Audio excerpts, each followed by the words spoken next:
এক কৃপণের ১,০০০ টাকা ছিল।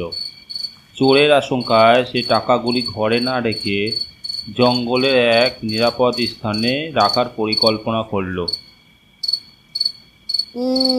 এতগুলি টাকা এই রাতের বেলায় একা নিয়ে যাওয়া ঠিক হবে না। এক কাজ করি, আমার বিশ্বস্ত বন্ধু হারুকে সাথে নিয়ে যাই।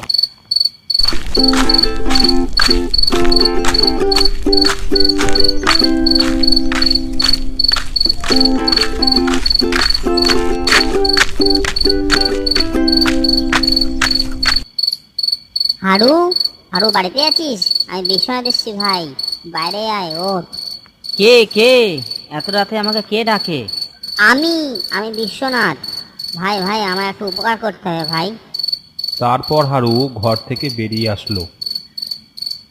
কি এত রাত্রিবেলা কিসের উপকার? আমি এখন কোনো উপকার করতে পারবো না, চল চল চল, আমি এখন ঘুমাবো। হারু বাবা শোন, এখন তো জানিস দিনের দুপুরে কত চোরের উৎপাত বেড়েছে। আমি এই ১,০০০ টাকা অনেক কষ্ট করে জমিয়েছি ভাই। ভাবলাম চোর ডাকাতের হাত থেকে এই টাকাগুলি বাঁচাতে জঙ্গলের কোনো এক জায়গায় এই টাকাগুলি পুঁতে আসবো। আমার সাথে চ ভাই একটু হারু।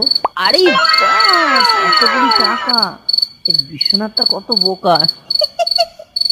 হ্যাঁ ভাই, চ চ, আমি তো তোর ভাই, তোকে আমি একা থাকতে পারি? আমিও তোর সাথে যাব, চল। এই বলে দুজনে জঙ্গলের দিকে রওনা হলো।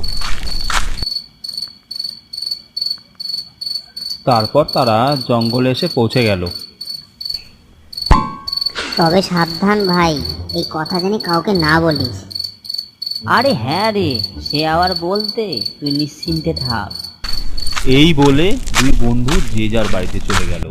কৃপণের মন সর্বদাই ওই টাকাগুলির ওপর পড়ে রইল।